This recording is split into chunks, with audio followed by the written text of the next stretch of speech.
right, let me add a page in here. So today we're going to start out talking about the Gilman reagent, and then we'll go back and look at these examples dealing with the Gilman. Actually, I'm gonna move that. That's fine, because I could just cut these out.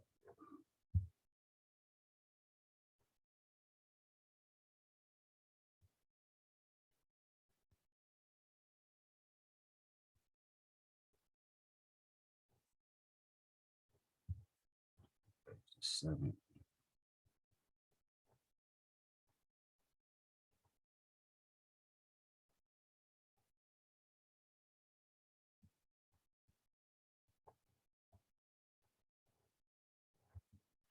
All right, so with the Gilman, it's a little bit different from a Grignard in a couple of ways. Number one, the metal is different.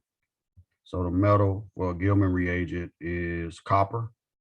And I'll show you like the synthesis and all that, just like we went through with the Grignard.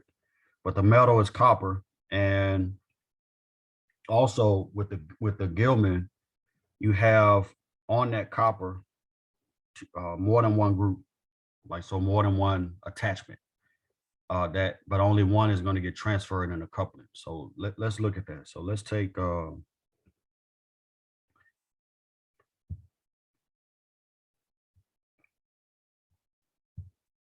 Gilman and talk about how we make it.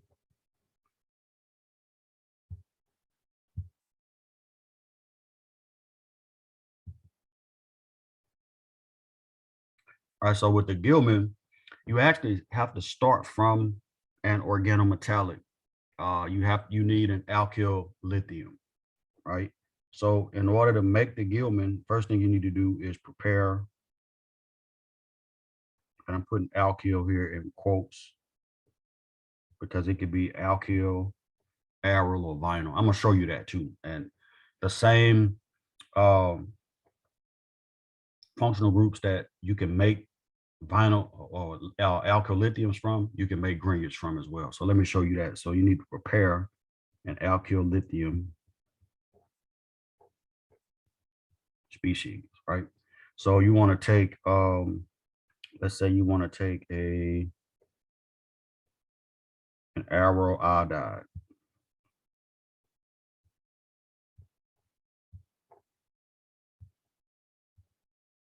Something like that.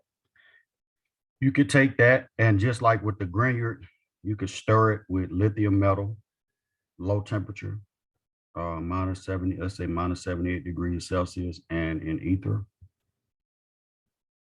right?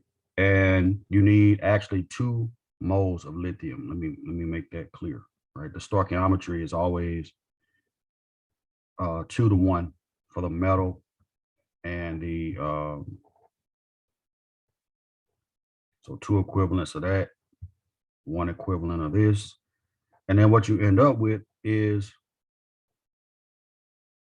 this species where you have a lithium here where the iodine was, and then you have plus lithium iodide. So you have this salt, and you have now what's called an aryl lithium. All right, you could do the same thing with the Grignard. If you take that aryl iodide and react it with magnesium, you're going to get an aryl Grignard. You can also take an alkyl lithium, or you can make an alkyl lithium. So we start with something like this. Go ahead, Tia. So can you repeat what you said about the ratio for the moles of the lithium and the aryl iodide? Yeah, so it's always 2 to 1. So 2 moles of lithium metal for every 1 mole of aryl iodide. Okay. Mm-hmm. Thank you. Yeah, no problem. So we have here, we have an alkyl iodide. We're going to react that with 2 moles of lithium. So when you see me write 2 EQ, that's 2 equivalents. I mean, it's just a 2 to 1 ratio. So 2 moles of lithium metal, same conditions, minus 78 degrees Celsius and in aprotic solvent. Somebody tell me why we need that solvent to be aprotic again. So it doesn't do protein transfer with Yeah, the proton transfer. Yes. time. Yeah. You're right. Thank you. Anytime you have a organometallic in the presence of a protic solvent, it's going to do proton transfer and destroy the organometallic. So you don't want that. So you take the alkyl iodide with 2 equivalents of lithium, and then you end up with an alkyl lithium plus lithium iodide. This right here, the alkyl lithium, is it's terrible for coupling. You don't want to use it in a coupling reaction because it's too basic.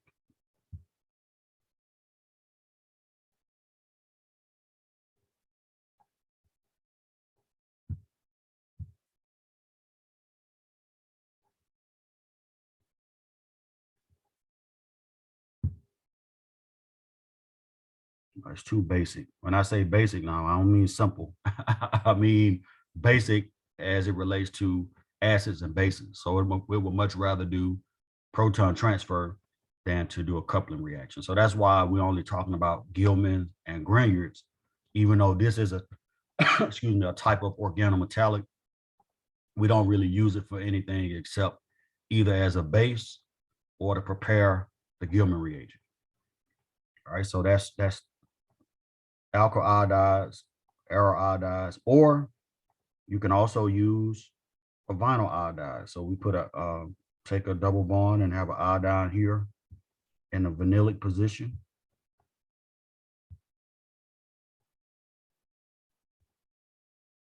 All right, it's right there on one of the sp2 hybridized carbons. Right, you take that and react it with 2 equivalents of lithium metal, low temperature. I'm just gonna put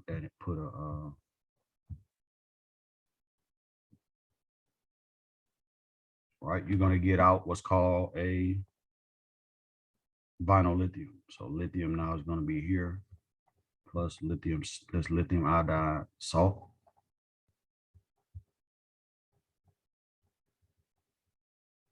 Right, and this looks like something, like, oh, who cares? These are very, very versatile intermediates. You can bet those vinyl lithiums are super important, especially in like large scale total synthesis of large molecules and different molecules with biological activity. You'd be surprised at how many times you'll see a species like a vinyl lithium being used in one of those reactions. Go ahead, Tia. Yeah. So is the mechanism still the same as with the what's it the With the grin granular, it's a Grignard? Yeah, little like it's a doing little bit the different because lithium is a group 1 element and magnesium is group 2. But I think it's similar in the fact that you do a 1 electron donation from lithium, and that's why you have to have 2 of them, because each lithium can only donate 1 electron, but you still need to cleave the carbon halogen bond homolytically, right? So I think it's a similar mechanism. I don't know the exact mechanism, but I think it's similar, but it's not identical because lithium is a 1 electron donor. And then if you remember from the Grignard mechanism, the magnesium is a 2 electron donor. It has 2 electrons to give away. Mm-hmm. So I think that's why that's why the stoichiometry has to be 2 to 1. So you can get that other electron to fill out the octet on the iodine when it leaves, but also to have that carbon lithium covalent bond. Okay. Yeah, great question. Great question. And if you notice, let me throw this in here too. If you notice, I'm using iodine in these reactions. So iodine here, and there's a reason for that. So out of all of your halogens, and you could take the same information and apply it to Grignards, because you can make a Grignard out of aryl iodide, alkyl iodide, or vinyl iodide. You can make Grignards like that too with the same substrates. but the iodine is the best halogen because that bond is the weakest out of all the halogen bonds. So chlorine, bromine, iodine, astatine, all the way down. You never use astatine or any of the other halogens, but normally it's just chlorine, bromine, and iodine. Fluorine is it's small and hard, so that's a really short bond, so you don't want to use that. But the iodine is the easiest bond to break between the chlorine, bromine, and iodine because it's the largest. It's got the largest atomic radius, so that bond is really long and weak, and it's easy to break. So that's why I'm using iodine here. So let me put that on here. So iodine.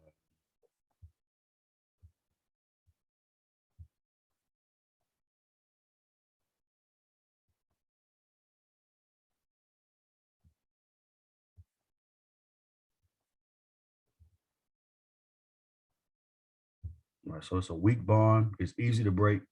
So when you're making these organolithium species, or when you're making granules, you could use the preference is to use, if you're using a halogen and not some other leaving group, you can use the preference is to use iodine. So that's the preferred halogen. That bond is easy to break, and it makes the reaction more facile. All right, any questions about these? Wrong pen. Sorry. Any questions about these alkyl? And I put alkyl in quotes because obviously an aromatic group is not an alkyl group. Actually, let me change that. Let me change that. So you can change this in your notes. Let's just say organolithium and not alkyl lithium because I don't want you to get that confused. So organolithium species. That's the first step in making the Gilman, because it's the organolithium species that reacts with the copper to give you the Gilman reagent.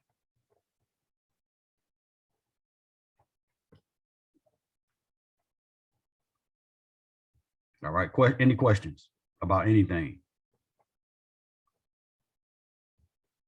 I have a question, but it's I was asking if I could speak with you after class. Sure. Okay. All right. So now with these in hand, we can make the Gilman.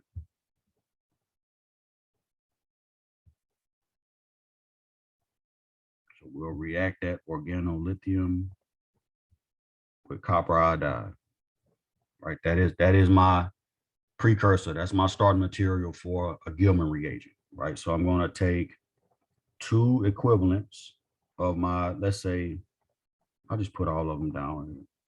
Vinyl iodide, arrow iodide, it doesn't matter.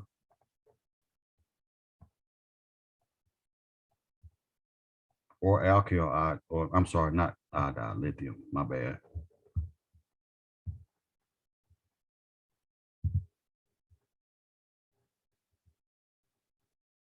So vinyl, aryl, or alkyl lithium, doesn't matter.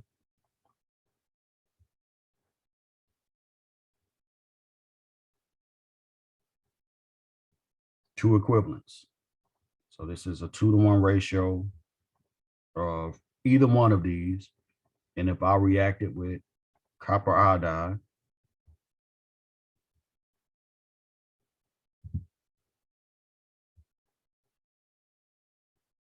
all right, I'm going to get out. Let me shrink this a little.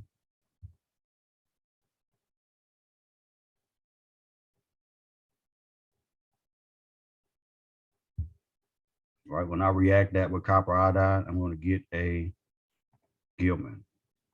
All right. It's really important to understand like how, not necessarily how this works, because there are multiple proposed mechanisms for how to make this, but it's important to understand what happens. So that lithium, carbon lithium covalent bond is going, and the product is going to become a carbon copper covalent bond. So you have 2 of those vinyl lithium. So the Gilman reagent with this set of reagents up top is going to look like this. So you have copper, which is now going to have a negative charge. You have 1 lithium here. That's a positive charge. the other lithium ends up with iodine.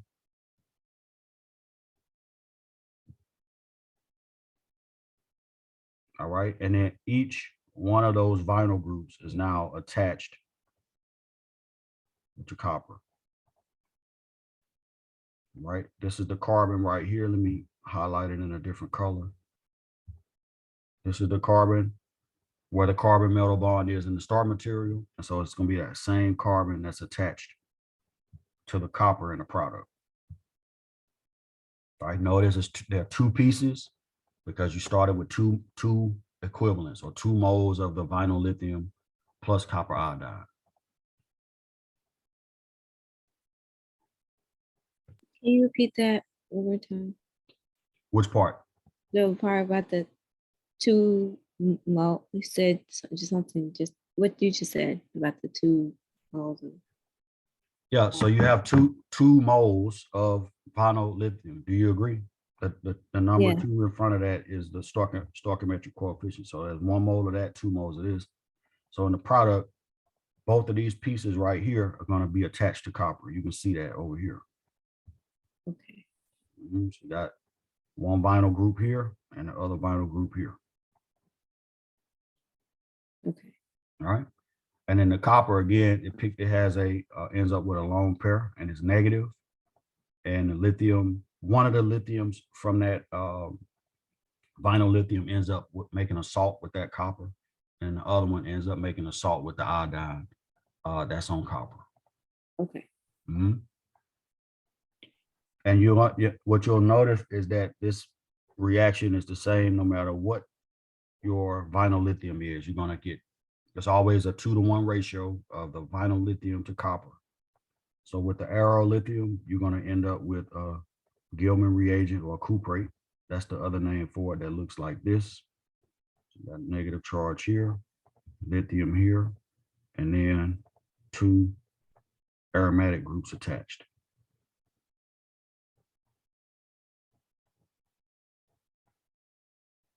Like so.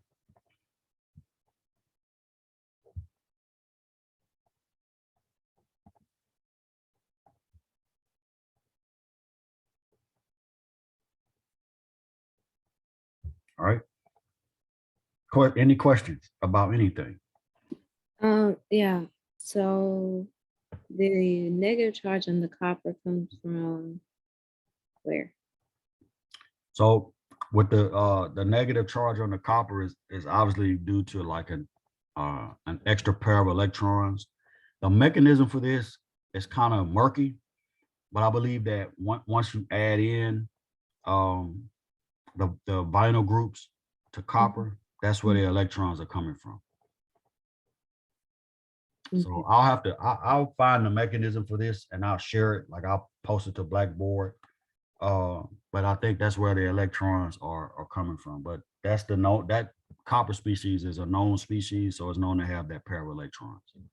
And the way it reacts with an electrophile is kind of different from how most metals react, where you have like what's called an oxidative addition of across a sigma bond. It's a little bit different. It actually reacts differently. It kind of reacts like just a regular nucleophile at first, and then you have you can do what's called reductive elimination, which is beyond the scope of the class, but I'm just saying. But I think the electrons come from the addition of those groups. But I'll find that mechanism and post it. Okay. Okay. Thank you. Great question. Great question. All right. So somebody help me with the last one. What is that going to give me? What is that Gilman reagent going to look like?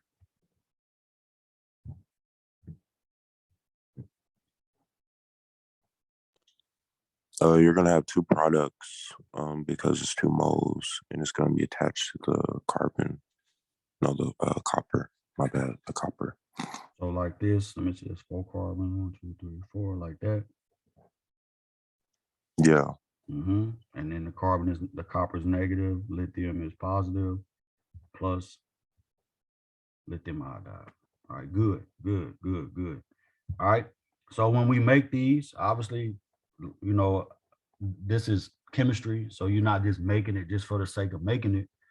You actually use these, and these cuprates are very, very versatile coupling reagents. I want to actually show you right quick. Let me show you an example. Let's see if I can show you something. All right, let me show you an example right quick of the use of these cuprates. An old example, but a good example nonetheless. I just need to pull up my my web browser right quick.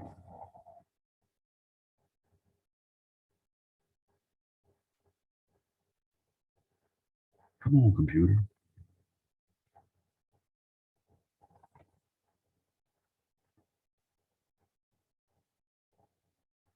That's coming up. Can y'all see my screen? It's my web browser.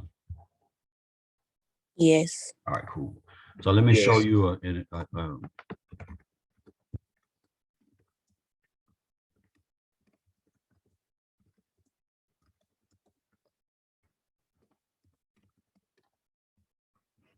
so there are compounds. Let me see if I can find it.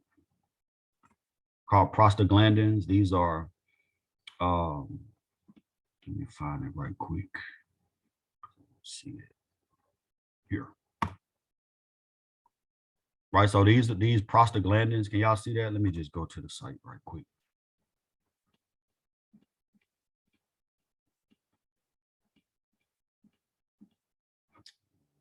Got me. That's a pay site, and I'm not paying for that. Where is that?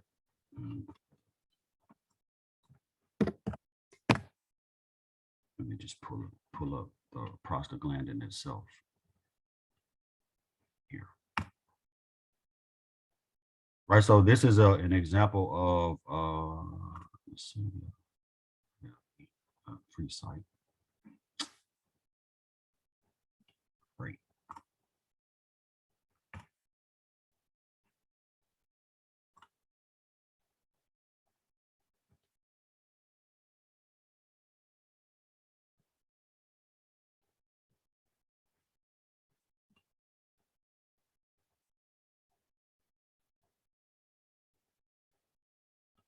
So these are this compound right here is an example of what's called a prostaglandin. Like it has a lot of different uses. It's mainly used as a vasodilator. Sometimes there was some in the 80s. These drugs were studied, these compounds were studied to treat ED. And normally they were used in like suppositories or whatever to help, with male issues. But the point is that the main synthesis route to these prostaglandins involved the construction of this part right here. You see how this is like a vinyl group that's connected to this ring, and over here you have the same thing. So one of the ways to construct this carbon-carbon bond in this prostaglandin is to start with a vinyl cuprate or a vinyl grignard and couple it at the ring right here. And the ring would have like a halogen or some other leaving group there, right? Where would you, if I broke this apart and made this part the grignard, right? And this part over here, as a matter of fact, let me just see if I could copy that. 1 second, I'm gonna put that in our notes. But yeah, you can see right here, this is a place where you can deconstruct this and put a carbon-carbon single bond here, right? Or you can deconstruct it here to bring in this piece. So let me show you that right quick. We got time. I just need to grab a picture of that so I can show you like the deconstruction process. All right. And so this is, again, the reason I'm doing this is because I want us to understand that, like, when we're talking about these reactions, these are not just like, this is not just on paper, like running a mill type stuff that we just saying, oh, do this or do that. Right. This is real life stuff. Okay. I just need to take a screenshot of this so I can put it into our notes. And I'll post I actually have the paper, the publication where these things were first synthesized. And I'll post that later. Maybe I'll make that into like a bonus assignment. But I just want you to understand, like, this is real world stuff. This is not just stuff that's on a book, on a sheet of paper or on the screen. It's like, it's a real world problem, right? So that carbon-carbon bond that's in that prostaglandin right here and right here, both of those bonds were created by using organometallic coupling reactions. All right, let me pull it back up. Let me find it. And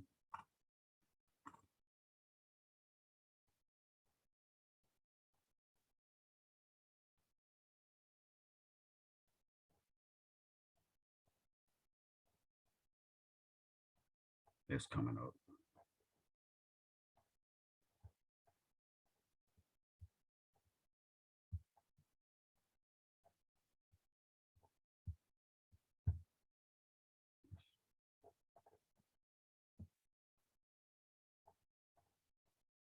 All right, so again, like if you look right here, anytime you're doing a total synthesis, if you're trying to make a molecule, like a larger molecule from different fragments, you can do what's called, this is an example of what's called a convergence synthesis, where you make the fragments and then you bring them together.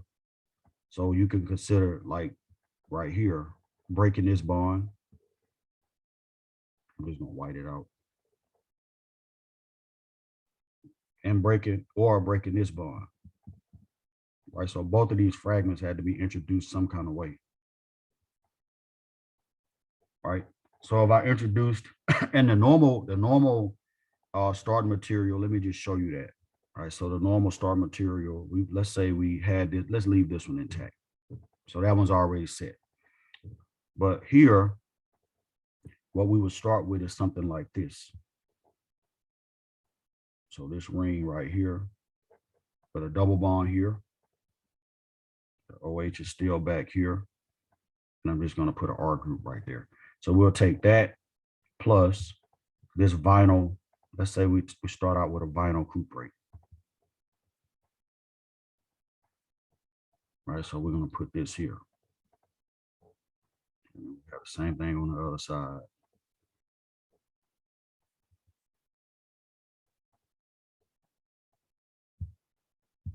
So this is CuLi.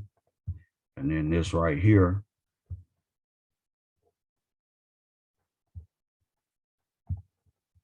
Right, so this is an example of how you would use one of those, use this reaction. So you take that vinyl cuprate and you would use it to attack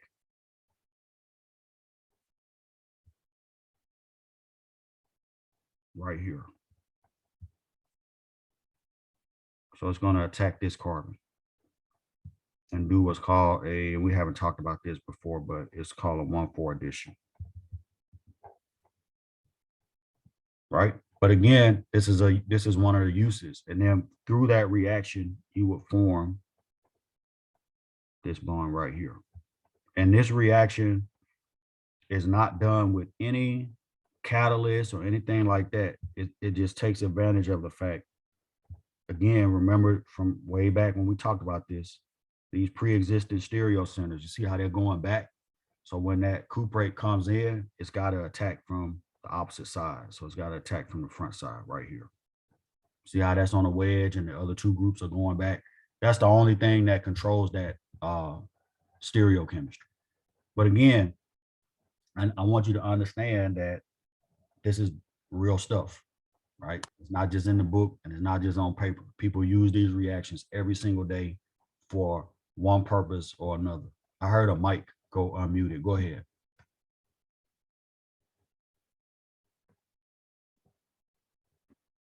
All right, let me just put that here. Not that.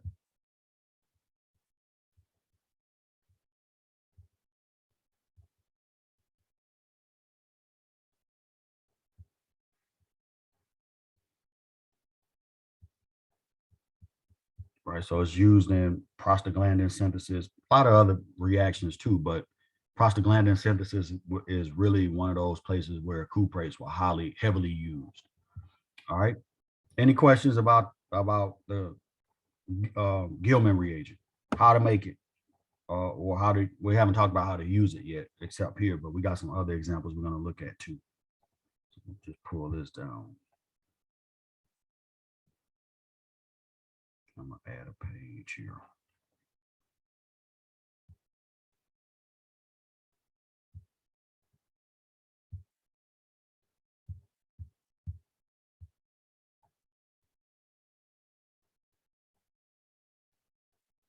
All right, so let's talk about here. The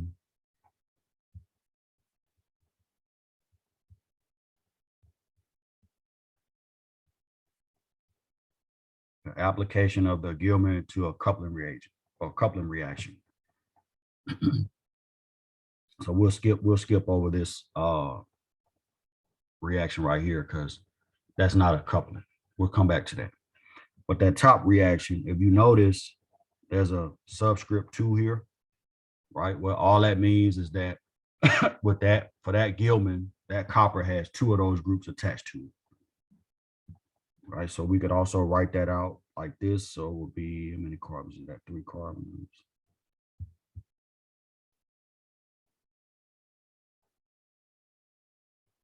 It would look like that, right? Got 2 of those groups attached. Of course, the copper is negative, the lithium is positive, so it's a salt. And then this is, once we have this, we're going to follow the exact same approach that we followed with the gradient, which is find Rx, which is here, find CM, which is here. And it doesn't matter which one you pick, I just picked that one, right? Both of those are equally susceptible to react, so it doesn't matter. So CM is here, Rx is on the other side. And what's the goal of these coupling reactions again? What are we trying to do?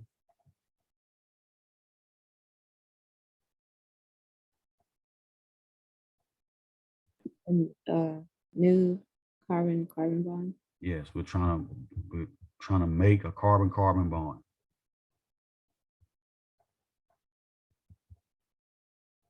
Carbon-carbon bond formation. All right. So what is the outcome of this reaction?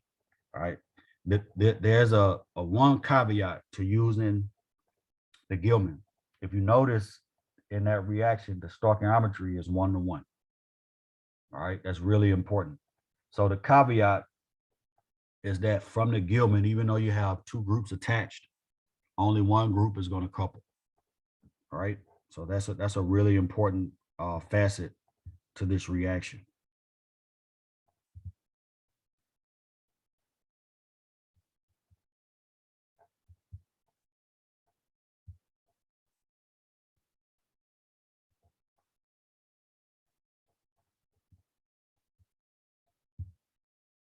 All right.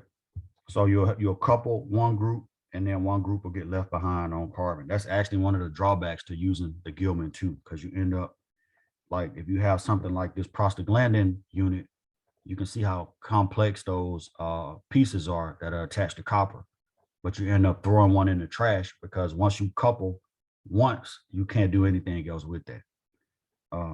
It just is a loss, right? So over here, let's see what we get.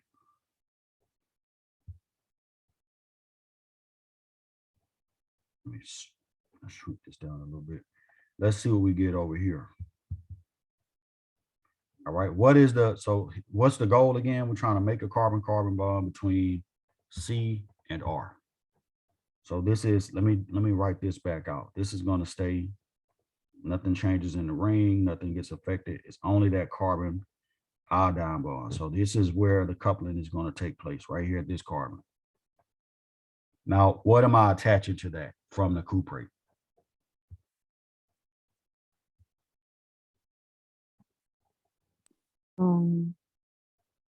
Lithium. Or Now, that wouldn't give me a carbon-carbon bond, though, would it? Oh, Actually attaching this carbon right here.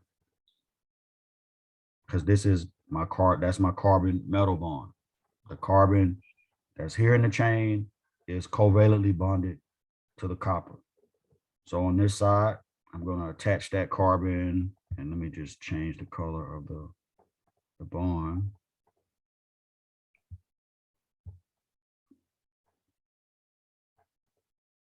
And that's a 3 carbon chain. So that's this is what I'm attaching, this chain right here.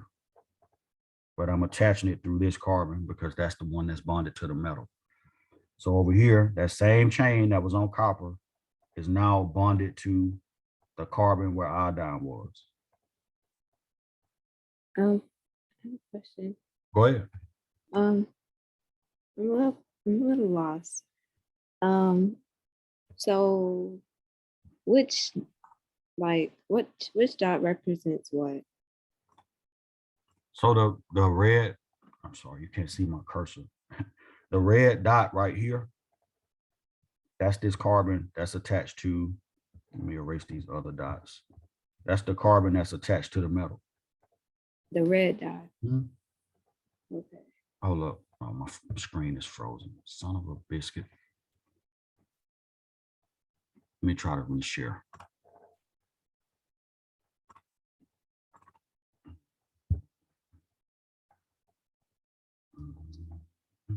Let's try this again. I hate it when that happens. Yeah, but the red carbon that I have shown in the product is, and it's still freezing up.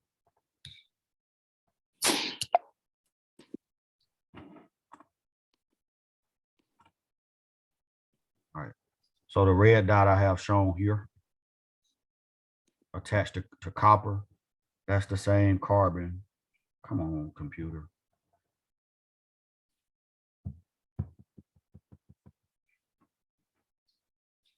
It's the same carbon that's in that chain in the product whenever this decides to move.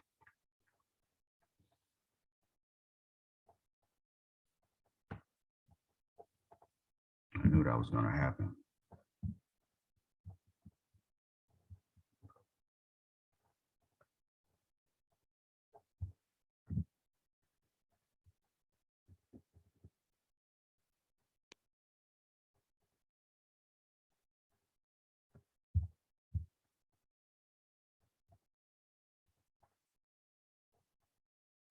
All right, so this is the chain that got attached. So this whole piece came off of that copper.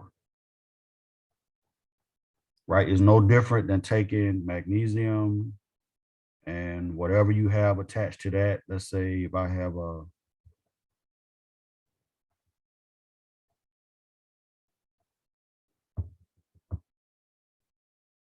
CH2, CH3 group, it's coming. It's just not cooperating.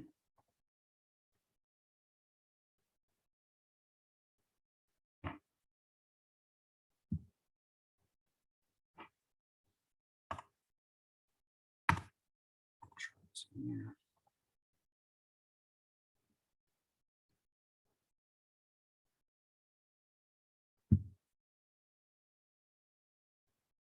So the other carbon comes from the one that's bonded to the Iodine.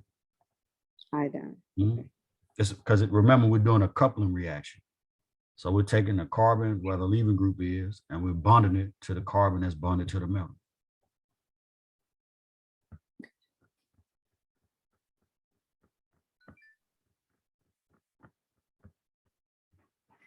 Wow, technology is great when it works, but when it doesn't, it's really frustrating. Hold up, let me just reboot my iPad right quick. All right. Oh, come on. This is ridiculous. I blame